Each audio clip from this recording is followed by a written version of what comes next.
मित्रों, क्या अर्जुन अपनी प्रतिज्ञा पूरी कर पाएगा या जयद्रथ का श्राप उसे मौत के मुंह में धकेल देगा? महाभारत का वो युद्ध जहां नियम तोड़े गए, व्यूह रचे गए और एक ऐसी गदा चली जिसने चलाने वाले का ही अंत कर दिया। आज हम बात करेंगे महाभारत के उस अध्याय की जहां अर्जुन ने न केवल कौरवों के चक्रव्यूह को भेदा बल्कि जयद्रथ के अहंकार को भी चकनाचूर कर दिया। अगर आप भारतीय इतिहास और पौराणिक महायुद्धों की बारीकियों को समझना चाहते हैं तो यह अंक आपके लिए है। चलिए चलते हैं सीधे कुरुक्षेत्र के मैदान में। सिंधु देश के सुप्रसिद्ध राजा वृद्धछत्र को एक पुत्र हुआ जिसका नाम जयद्रथ रखा गया। बड़ी तपस्या के बाद वृद्धछत्र को यह पुत्र हुआ था। पुत्र के पैदा होते समय यह आकाशवाणी हुई थी, यह राजकुमार बड़ा यशस्वी होगा, पर एक श्रेष्ठ क्षत्रियों के हाथों सिर काटे जाने से उसकी मृत्यु होगी। इस बात का ज्ञान होते हुए भी कि जो पैदा होता है वह मरता जरूर है, बड़े बड़े ज्ञानियों और तपस्वियों को किसी के मरने पर दुख अवश्य होता है। यतः यह कोई आश्चर्य की बात नहीं कि वृद्धछत्र आकाशवाणी सुनकर बड़े व्यथित हुए। उन्होंने तत्काल शाप दिया कि जो मेरे पुत्र का सिर काटकर जमीन पर गिराएगा उसके सिर के उसी क्षण 100 टुकड़े हो जाएंगे और वह भी मृत्यु को प्राप्त होगा। जयद्रथ के अवस्था प्राप्त हो जाने पर वृद्धछत्र ने उसे सिंहासन पर बिठाया और आप तपस्या करने वन को चले गए और इष्यंतक पंचक नामक स्थान पर आश्रम बनाकर तपश्चर्या में दिन बिताने लगे। यही इष्यंतक पंचक आगे चलकर कुरुक्षेत्र के नाम से विख्यात हुआ। जयद्रथ को मारने की अर्जुन की प्रतिज्ञा के समाचार जासूसों द्वारा कौरवों की छावनी में पहुंचे। जयद्रथ को जब अर्जुन की प्रतिज्ञा का हाल मालूम हुआ तो उसके मन में एकाएक यह विचार आया कि अब उसका अंत समय निकट आ गया मालूम होता है। वह दुर्योधन के पास गया और बोला, मुझे युद्ध की चाह नहीं, मैं अपने देश चला जाना चाहता हूँ। यह सुनकर दुर्योधन ने उसे धीरज बधाया और बोला, सैंधव, आप भय न करें, आपकी रक्षा के लिए कर्ण, चित्रसेन, विशंसति, भूरिश्रवा, शल्य, वृषसेन, पुरुमित्र, जय, कामभोज, सुदक्षिण, सत्यव्रत, विकर्ण, दुर्मुख, दुशासन, सुबाहु, कालिंगव, अवंती देश के दोनों राजा आचार्य द्रोण, अश्वत्थामा, शकुनी आदि महारथी तैयार हैं, तो फिर आपका यहाँ से भयभीत होकर चला जाना ठीक नहीं। मेरी सारी सेना आपकी रक्षा करने के लिए नियुक्त रहेगी, अतः आप निशंक रहें। दुर्योधन के इस प्रकार आग्रह करने पर जयद्रथ ने उसकी बात मान ली। इसके बाद जयद्रथ आचार्य द्रोण के पास गया और बोला, आचार्य, आपने मुझे और अर्जुन को एक साथ ही अस्त्र विद्या सिखाई थी। हम दोनों की शिक्षा में आपको कुछ अंतर भी प्रतीत हुआ था। द्रोण ने कहा, जयद्रथ, तुम्हें और अर्जुन को मैंने एक ही जैसी शिक्षा दी थी। दोनों की शिक्षा का समान होने पर भी आपको लगातार अभ्यास और कठिन तपस्या के कारण अर्जुन तुमसे बढ़ा चढ़ा है, इसमें संदेह नहीं, पर तुम इससे भय न करना। कल हम ऐसे व्यूह की रचना करेंगे जिसे तोड़ना अर्जुन के लिए भी दुस्साध्य होगा। उस व्यूह के सबसे पिछले मोर्चे पर तुम्हें सुरक्षित रखा जाएगा। फिर तुम तो क्षत्रिय हो, अपने पूर्वजों की परंपरा को कायम रखते हुए निर्भय होकर युद्ध करो। यमराज हम सबका पीछा तो कर ही रहे हैं। फर्क इतना ही है कि कोई आगे जाता है तो कोई पीछे। तपस्वी लोग जिस लोक को प्राप्त करते हैं उसे क्षत्रिय लोग युद्ध में बड़ी सुगमता से प्राप्त कर लेते हैं, इसलिए तुम डरो मत।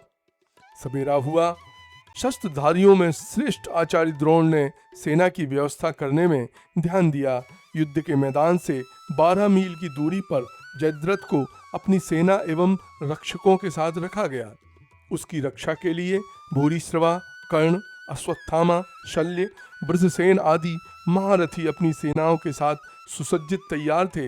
इन वीरों की सेना और पांडवों की सेना के बीच में आचार्य द्रोण ने एक भारी सेना को सकट व्यूह रचना में रचा।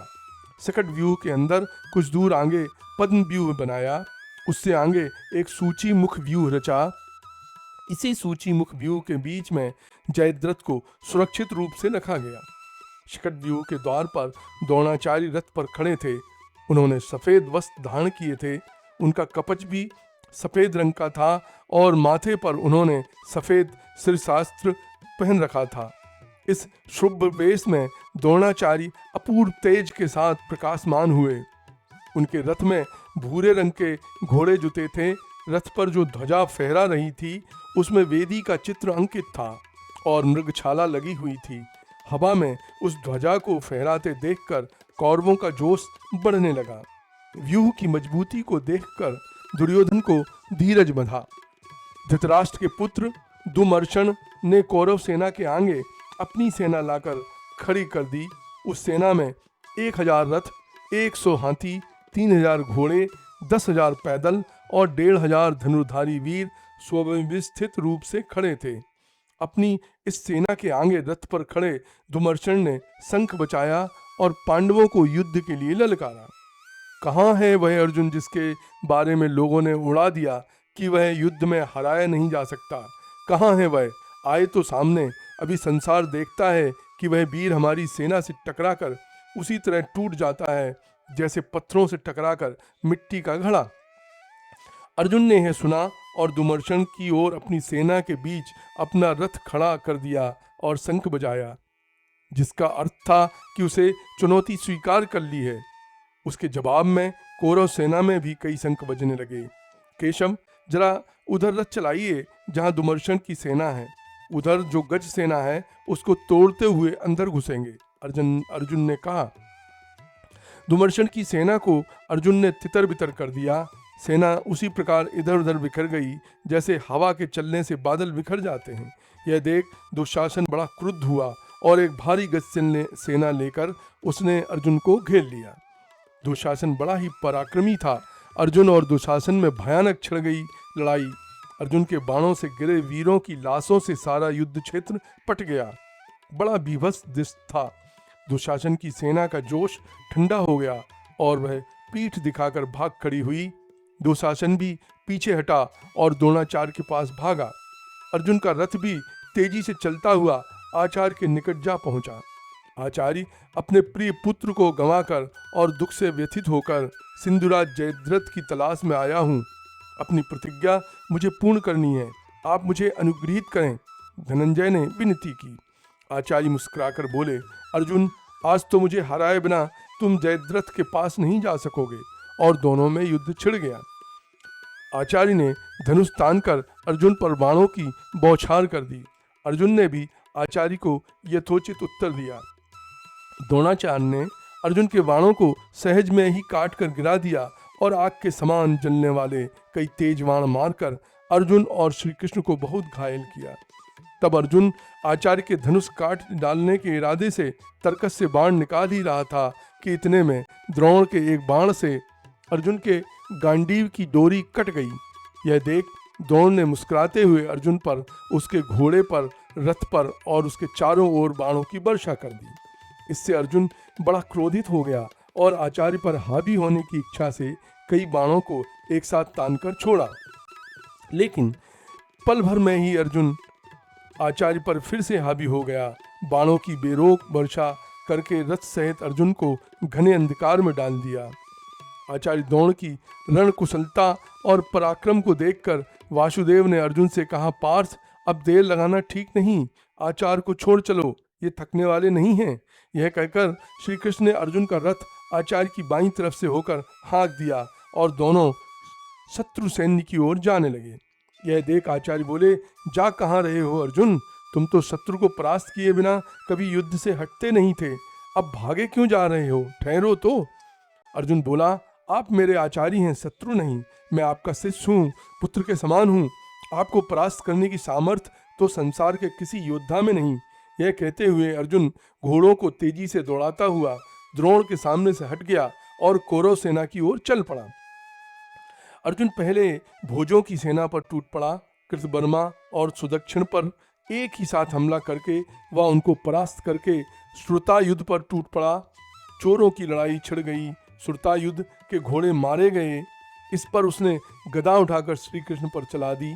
पर निशस्त्र और युद्ध में शरीक न होने वाले श्री कृष्ण पर चलाई गई गदा श्रुतायुध को ही जा लगी और श्रुतायुध मृत होकर गिर पड़ा। यह उस वरदान का परिणाम था जो श्रुतायुध की मां ने उसके लिए प्राप्त किया था। श्रुतायुध की माता परशाणा ने वरुण देवता से प्रार्थना की थी कि मेरा बेटा संसार में किसी शत्रु के हाथों न मारा जाए। वरुण देवता पशाणा से बड़ा स्नेह करते थे। उन्होंने कहा, तुम्हारे पुत्र को एक दैवी हथियार प्रदान करूंगा। उसे लेकर यदि वह युद्ध करेगा तो कोई भी वीर उसे परास्त नहीं कर सकेगा, लेकिन शर्त यह है कि जो निशस्त्र हो, युद्ध में शरीक न हुआ हो, उस पर यह शस्त्र चलाया नहीं जाना चाहिए। यदि चलाया गया तो उल्टे यह चलाने वाले का ही वध कर देगा। यह कहकर वरुण ने एक दैवी गदा पशाणा के पुत्र को प्रदान की। युद्ध के जोश में श्रुतायुध को यह शर्त याद न रही, इसीलिए उसने श्री कृष्ण पर गदा चला दी। श्री कृष्ण ने उस गदा को अपने वक्षस्थल पर ले लिया, परंतु मंत्र में त्रुटि होने पर जैसे मंत्र पढ़ने वाले का भूत उतरकर उसी का वध कर देता है, उसी प्रकार श्रुतायुध की फेंकी हुई गदा उलटकर उसी को जा लगी। श्रुतायुध जीवन पर जमीन पर गिर पड़ा, जैसे आंधी के चलने से उखड़कर कोई भारी पेड़ गिर पड़ता है। इस पर काम्भोज राज सुदक्षिण ने अर्जुन पर जोरों का हमला कर दिया, किंतु अर्जुन ने उस पर बाणों की ऐसी वर्षा की कि उसका रथ चूर हो गया, कवच के टुकड़े टुकड़े हो गए और छाती पर बाण लगने से काम्भोज राज हाथ फैलाता हुआ धड़ाम से ऐसे गिरा जैसे उत्सव समाप्त होने पर इंद्र ध्वजाएं। श्रुतायुध और काम्भोज राज जैसे पराक्रमी वीरों का यह हाल देखकर कौरव सेना में बड़ी घबराहट मच गई। इस पर श्रुतायुध और अक्षुवायु नाम के दो वीर राजाओं ने अर्जुन पर दोनों तरफ से बाण वर्षा शुरू कर दी। इससे दोनों में घोर संग्राम शुरू हो गया। अर्जुन बहुत घायल हो गया और थककर ध्वजा स्तंभ के सहारे खड़ा हो गया। श्री कृष्ण ने उसे आश्वासन दिया। थोड़ी देर में अर्जुन ने अपनी थकान मिटाकर ताजा हो शत्रु सेना पर फिर से बाण बरसाने शुरू कर दिए। देखते देखते दोनों भाइयों को चिर निद्रा में सुला दिया। यह देख उन दोनों के दो पुत्रों ने युद्ध शुरू कर दिया। उनको भी अर्जुन ने मृत्युलोक पहुंचा दिया और इस प्रकार अपना गांडीव हाथ लिए हुए असंख्य वीरों का काम तमाम करता हुआ अर्जुन आगे बढ़ता गया और कौरव सेना समुद्र को चीरते हुए अंत में उस जगह जा पहुंचा जहां जयद्रथ अपनी सेना से घिरा खड़ा था। इस पूरी घटना का सार यही है कि अर्जुन का संकल्प अटूट था। चाहे द्रोणाचार्य का अभेद्य व्यूह हो या जयद्रथ को बचाने के लिए तैयार महारथियों की सेना, अर्जुन का लक्ष्य स्थिर था। यह कहानी हमें याद दिलाती है कि यदि आपका लक्ष्य स्पष्ट है और आप में अर्जुन और जैसी निष्ठा है तो आप हर चुनौती को पार कर सकते हैं।